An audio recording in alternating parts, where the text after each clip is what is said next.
예, 안녕하세요. 시리아 아사드 정권이 53년 만에 그 체제가 무너졌습니다.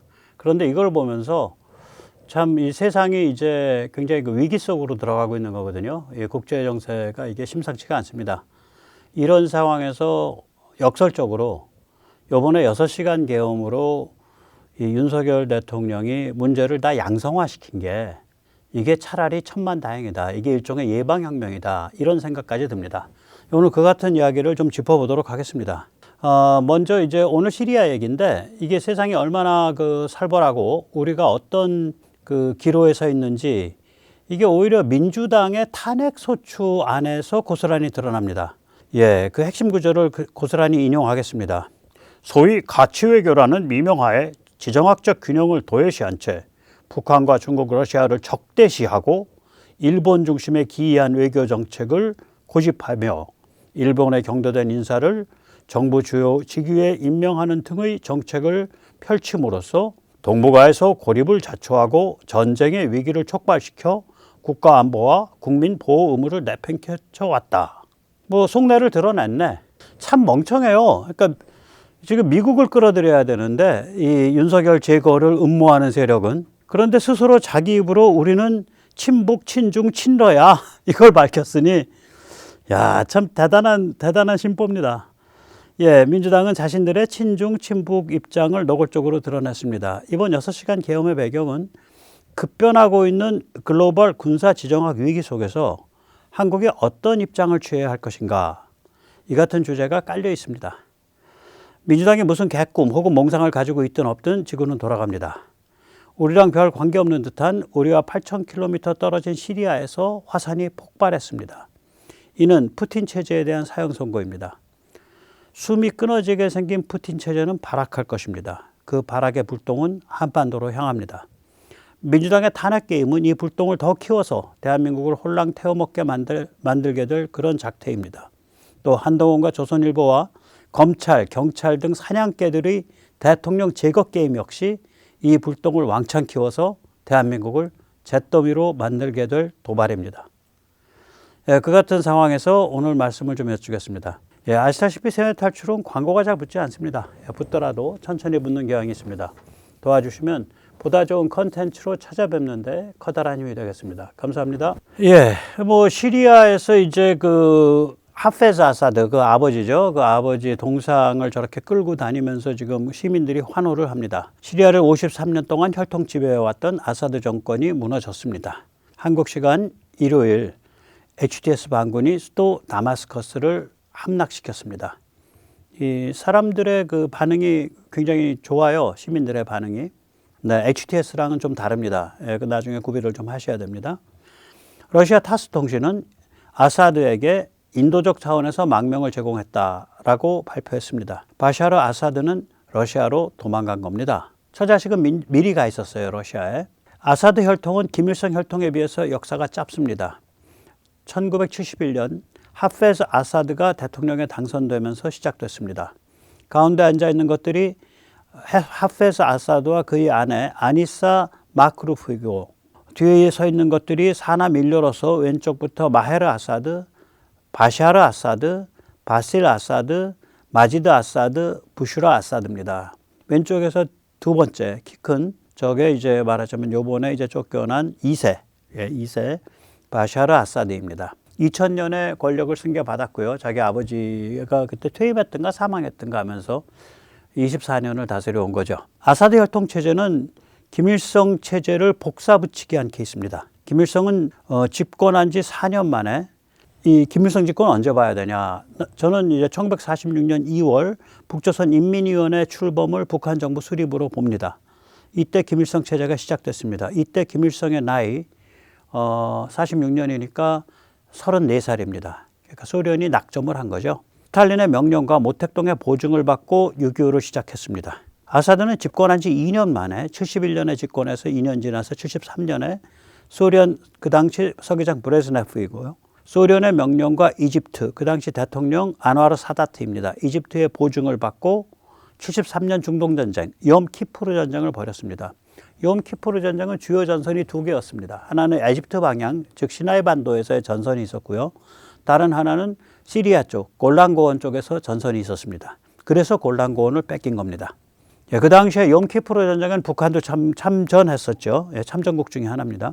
김일성은 실패한 침략이었던 6.25를 오히려 최대 라이벌인 친중파, 연안파, 두목 김무정, 이것과 남노당파, 두목 박헌영을 제거하는 데 사용했습니다. 아사드 역시 실패한 침략이었던 욤키프르 전쟁을 체제 강화에 사용했습니다. 그래서 이제 체제가 엄청나게 독재 체제로 강화된 거예요. 김일성은 신성혈통 1인 전제 체제를 만들어서 영생하는 수령이라 스스로를 불렀습니다. 아사드 역시 스스로를 영생하는 수령, Immortal Leader라고 불렀습니다. 김일성은 스스로를 민족의 태양이라 불렀습니다. 아사드 역시 스스로를 신성한 존재, Al-Muqaddas, Sanctified One이라고 불렀습니다. 아들 김정일이 신성혈통 1인 숭배를 강화했듯 아들 바샤르 아사드 역시 스스로를 젊은 지도자, 인민의 희망이라 칭했습니다. 반세기 넘게 이어져온 아사드 정권이 이토록 맥없이 무너질 것이라고는 예측하기 어려웠습니다. 그러나 외부에서 약간의 충격만 가했는데도 불구하고 바삭바삭 깨졌습니다. 이 외부의 충격은 HTS에 대한 터키의 지원입니다. 이 HTS 그룹에 대한. 네. 그렇다면 터키가 뭐 엄청나게 지원했을까요? 아닙니다. 최소한의 지원입니다. 터키에는 약 300만 명의 시리아 난민이 있습니다. 또한 HTS의 오리지널 근거지는 시리아 북서부 터키 접경지대입니다. 터키는 난민 중 일부가 HTS에 합류하는 것을 부추겼고 HTS에게 그리 크지 않은 규모의 무기와 자금을 지원했습니다. 이것만으로도 아사드 정권을 무너뜨리는 데는 충분했습니다. 도대체 왜 그럴까요? 네. 아사드 정부를 지탱해온 기둥이 러시아의 해군 공군 전력과 이란 꼭두각시 헤즈볼라의 지상 병력이었기 때문입니다. 이 두 기둥이 약화됐기 때문입니다. 이 두 기둥이 무너졌기 때문에 아사드 정부는 껍데기만 남아있던 상태였습니다. 터키의 지원을 받은 HTS는 빈집털이를 한 겁니다. 파죽지세로 빈집털이를 한 겁니다. 아사드 정권은 이미 2014년, 2015년에 거덜났었습니다. 그때부터 러시아의 지원이 본격화됐습니다. 2018년 러시아 국방부는 이렇게 큰 소리쳤습니다. 지난 3년 동안 시리아의 흐메이밈 공군기지와 타르투스 해군기지를 확보했다. 연인은 63,012명이 시리아에 배치됐다. 그중 25,738명은 장교이며 434명은 장성이다. 지금 이 시리아 지도를 잘 보세요. 바다 쪽을 보셔야 됩니다. 이 지중해 쪽. 보면은 지중해 해안에 흐메이맘 공군기지가 있고요. 그 아래 타르투스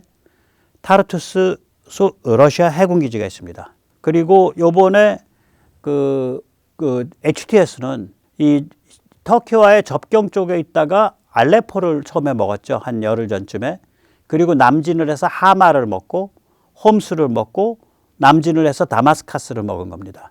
이 시리아에서 이 서쪽, 지중해 쪽, 요쪽 사이드가 시리아의 말하자면 노른자위인데 요쪽 사이드 중에 HTS는 원래 그 국경 부근 극히 일부만 장악하고 있던 세력이에요. 그런데 아주 빈약한 무장과 힘을 가지고 차례로 다 파죽지세로 무너뜨려 버린 겁니다. 예. 한번 이제 그 러시아가 2018년에 뭐라고 큰 소리를 쳤었는지 계속 보시겠습니다.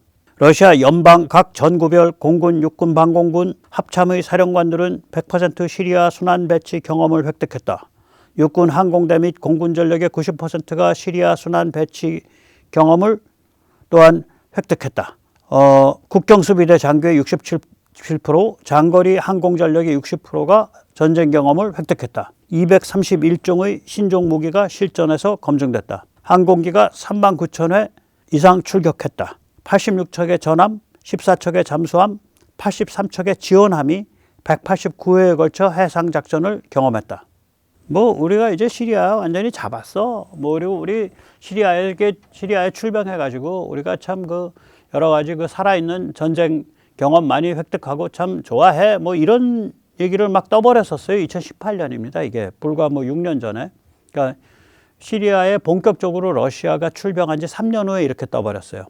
도대체 러시아는 왜 시리아 아사드를 이렇게 살벌하게 지원했던 걸까요? 첫째는 중동에서 막강한 영향력을 확보 유지한다라는 에너지 지정학 전략 때문입니다. 러시아는 사우디에 이어 세계 2위의 석유 수출 국가입니다. 그러니까 에너지 생산국, 석유 제일 많이 생산하는 데는 미국인데 미국은 자기가 많이 쓰기 때문에 수출로 따지면은 러시아가 세계 2위입니다. 1921년에 사우디는 하루 730만 배럴을 수출했고 러시아는 하루 500만 배럴을 수출했습니다.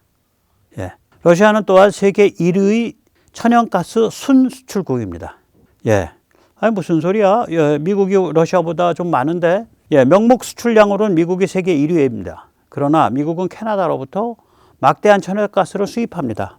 캐나다 접경주 중에서 천연가스가 미국 쪽, 미국 자기 영내에서 올라오는 것보다 캐나다에서 가지고 오는 게 훨씬 싼 지역들이 있거든요. 이미 파이프라인이 다 깔려 있고 그러니까. 그래서 캐나다로부터 많이 수입해요, 미국이. 그래서 이 캐나다 보면은 캐나다 이 수출량이 연에 한 85억 입방메타쯤 됩니다. 22년도에.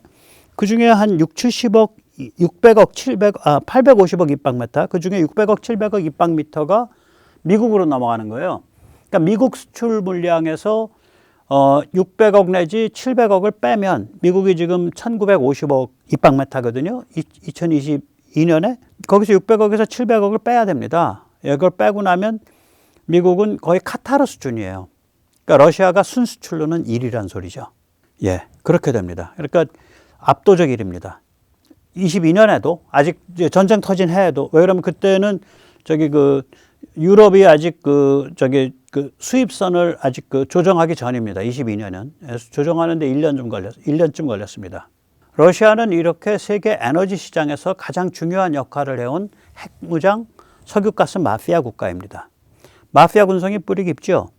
그러니 중동에 대해 당연히 지정학적 영향력, 깡패 영향력을 굳히려고 하는 겁니다. 이거 내 나발이야. 이렇게 이제 말뚝을 박아야죠. 그래야 뭐 오펙 플러스의 주요 멤버니까 그 유가 결정할 때도 한두 마디씩 하고 그 나라의 명운이 걸린 거예요. 이 나라의 비즈니스 자체가 석유가스 수출업 하는 데니까. 근데 이제 그걸 정상 국가로서 하는 게 아니라 마피아 국가로서 핵무장 마피아 국가로서 하는 거죠. 그런데 이제 러시아가 그동안 이제 고민이 많아요. 이런 게 고민입니다. 러시아가 시리아에 몰빵한 두 번째 이유는 페르시아만 석유가스가 터키를 거쳐 남유럽, 동유럽으로 넘어가는 것을 막는 것입니다. 지금 이게 참 보면, 지금 라인이요. 여기가 아제르바이잔 바쿠거든요. 여기 이제 석유가스 다 나오는 거죠. 이게 이제 파란 선이 가스고요. 군청색 선이 석유입니다. 그래서 얘가 조지아를 거쳐서 터키로 들어오잖아요. 그래서 터키의 항구로도 나가고 원유는 가스는 계속해서 이렇게 해서 유럽이랑 연결이 돼 있어요. 또 그러니까 이게 이 터키가 지금 에르도간이 왜 저렇게 막 겁없이 설치냐면 터키가 유럽 쪽에 그러니까 이 에너지 그 물류망의 허브입니다. 터키가.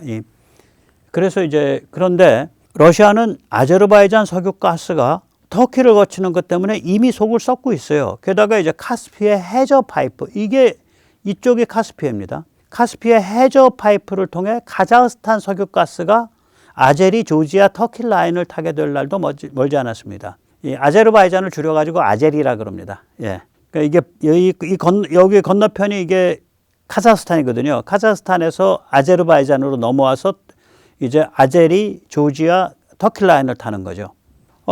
여기에 만약에 이쪽이 이제 페르시아만인데 페르시아만에 석유가스까지 들어와 가지고 이제 터키 라인을 타기 시작하면 이제 골아파지는 거예요.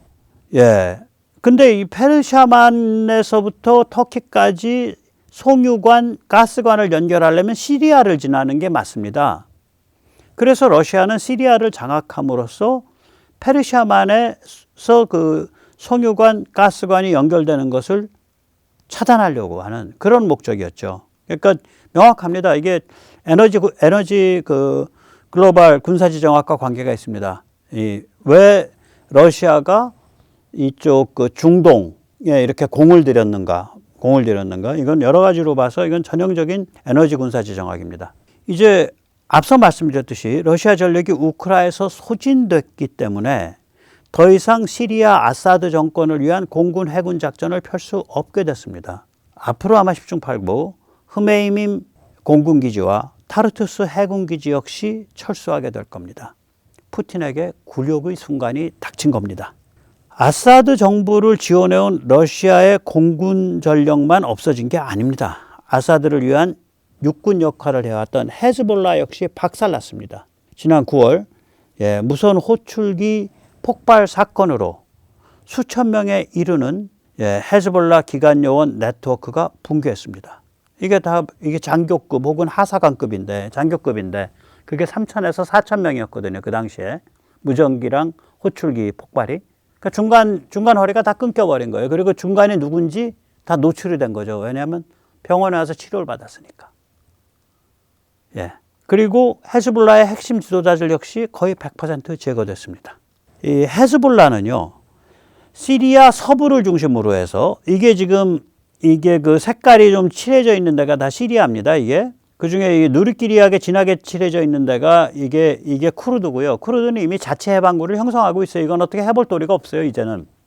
그리고 쿠르드는 또 자기들 사는 지역 중심으로 해서 활동을 하니까 이쪽으로 시리아를 먹겠다고 넘어오지도 않아요. 그 다음에 아래 있는 거, 이거는 이제 그 미국과 그 다음에 사우디의 지원을 받는 시리아 자유군이죠. 시리아 자유군. 그 다음에 여기는 이제 터키. 그리고 터키가 장악한 데서 조금 아래까지 요 언저리까지 원래 누가 잡고 있었냐면 요렇게. 누가 잡고 있었냐면 이게 HTS가 잡고 있었던 거예요. 그러니까 HTS가 이번에 여기 터키 언저리에 있다가 확 밀고 내려온 거예요. 그러면 이 HTS랑 막 여기서 뭔가 이렇게 잔뜩 이 조그만 노란 거, 이게 다 헤즈볼라 군사기지입니다. 그러니까 HTS를 누가 맡고 있었냐? 헤즈볼라가 맡고 있었던 거예요, 지상에서는. 그리고 공중과 이제 그 해군으로 러시아가 지원을 해줬던 거고. 지금 이 동그란 거 표시가 전부 다 HTS 기지입니다. 그럼 HTS 기지를 가만히 보세요. 이게 레바논이거든요. 그러니까 이 그 서부 쪽에 줄줄이, 그러니까 아까 알레포, 그 아래 하마, 그 아래 홈스, 그 아래 다마스커스. 여기가 다 이 라인이었잖아요. 이 라인을 다 헤즈볼라가 지켜줬던 거예요. 아까 다시 한번 돌아가 볼까요? 잠깐만 기다리세요. 알레포, 하마, 홈스, 다마스커스. 이 라인 전체를 헤즈볼라가 지켜줬던 거예요. 다시 돌아가겠습니다. 그래서 100군데 넘는 기지를 운영했습니다. 레바논에는 정치적 근거지를 두고 시리아에는 군사적 근거지를 두는 두 집 살림을 해온 거예요. 그러니까 시리아 쪽에서 좀 쥐어 깨지면은 레바논에서 사람 모으고 돈 모아서 더 들어오고, 레바논에서 쥐어 깨지면 시리아에서 군대 빼가지고 레바논을 장악하고. 그러니까 헤즈볼라를 때려잡기가 굉장히 어렵죠. 레바논 쪽에서 잡으면은 시리아에 있는 무장부대들이 레바논 본토로 진격해 들어오고, 시리아에서 잡으면은 레바논에서 사람과 돈을 모아서 시리아로 더 투입하고. 그런데 이번에 이스라엘에서 레바논 및 남부 시리아의 근거지가 박살났잖아요. 레바논이 다 박살났고, 헤즈볼라가 그 조직이. 그 다음에 남부 시리아 쪽이 이번에 아주 개박살났거든요. 그러면 이제 레바논으로부터 뭐 무기 지원 받을 것도 없고 돈 지원도 없는 상태에서 헤즈볼라가 북서부에 있던 것들이 다 고립되어 있던 상태인 거예요. 힘이 빠진 상태였어요. 그래서 이번에 HTS에 박살이 난 겁니다. 그런 일이 벌어진 겁니다. 이번에 일이. 자, 엎친 데 덮친 격으로 러시아의 공군 해군 전력이 없어지다시피 하자 시리아의 헤즈볼라 전력 자체가 증발해버린 거죠. 그래서 아사드 정부가 무너졌습니다. 그러니까 아사드는 자기 군사력으로 버틴 게 아니라 공군과 해군은 러시아에 의존을 하고 지상군은 헤즈볼라에 의존을 한 껍데기 정부였던 거예요. 그러다가 러시아의 공군 해군 전력이 증발해버리고 그 다음에 헤즈볼라가 증발해버리니까 또 싸워볼 방법이 없는 거죠. 자, 그러면 앞으로 시리아에서는 무슨 일이 벌어질까요? 아사드 체제를 무너뜨린 HTS는 그럼 착한 세력인가? 아닙니다. 그 뿌리가 이슬람 극단주의 세력이에요. 알카에다 및 이슬람 국가, ISIL, 그러니까 이슬람 스테이트, 이라크 앤드 레반트, 그러니까 이라크와 레반트 지역의 이슬람 국가, 거기에 뿌리를 두고 있죠. 그런데 2017년경부터 결별을 했어요. 그러니까 알카에다 망하고 ISIL 망할 때. 그리고 이제 온건 현실주의로 자기들은 전환한다. 자기들은 쿠르드랑도 잘 지낼 수 있고 다 잘 지낼 수 있다. 그래서 이 지금 반군이 러시아 기지에 아직 안 덧쳤습니다. 그 다음에 이란 대사관, 영사관 아직 안 덮쳤어요. 그다음에 기독인들이나 쿠르드족을 아직 학살했다는 얘기 없어요. 온건순이 학살했다는 얘기 없어요. 아직은. 그러니까 온건 현실주의를 표방해 왔어요. 예, 거기까지는 맞습니다. 근데 그 배경은 굉장히 어두컴컴한 인간들이죠. 아주 극단적이고. 결국 이제 시리아의 앞날은 여러 정파, 여러 종교, 여러 민족이 타협할 수 있냐 없냐 그거에서 결정될 겁니다. 이제 특히 시리아 이 지중해 연안 지역 및 시리아 서부는 이슬람 극단주의를 받아들일 수 없는 사람들입니다. 그 점에 주목해야 합니다. 이 지역 사람들 사이에 널리 퍼져 있는 알라위파는 예를 들어서 말씀드릴게요. 알라위인데 이게 이슬람의 한 종파인데 이거 삼위일체를 믿어요. 성부와 성자와 성령이 하나이기도 하고 각각이기도 하다. 이게 삼위일체거든요. 기독교의 핵심 교리 중에 하나죠. 그리고 포도주를 마십니다. 다른 이슬람 종파에서는 생각도 못할 일이죠. 이거 자기들은 시아에서 갈라져 나왔다고 하는데 실제는 시아파도 아니고 또 수니파도 아닙니다. 아사드 이 바트 체제가 이 지중해 연안 지방 사람들 알라이파에 뿌리를 두고 있습니다. 즉 아사드 체제 자체는 무너졌지만 이 알라위 사람들 수백만 명이 어디로 간 게 아니에요. 그 사람들이 시리아의 기득권층이고 상류층이에요. 비교적. 그러니까 이런 사람들한테 예를 들면 그 이슬람 국가 같은 극단주의 너 믿어 하면 믿겠어요? 안 믿죠. 그 다음에 여기 지금 이미 온건 수니파, 그러니까 사우디 같은 데 지원을 받는 그 온건 수니파도 상당한 그 근거지를 남부 시리아 쪽에, 남동부 시리아 쪽에 이미 구축하고 있거든요. 그리고 북동부 쪽은 거기는 쿠르드의 자체 해방국이고, 그러니까 쿠르드 쪽 빼고, 쿠르드 자체 해방국 빼고 나머지 가지고 적당하게 이제 기독교, 그 다음에 알라위, 온건순위, 급진순위, 시아 이렇게 이제 타협을 좀 해야 돼요. 시아는 워낙 숫자가 작아요. 시아는 워낙 숫자가 작고요. 결국은 알라위, 온건순위, 급진순위가 타협을 해야죠. 예, 기독교도 숫자가 작고. 그래서 이게 타협이 되면 정상화되는 거예요, 시리아가.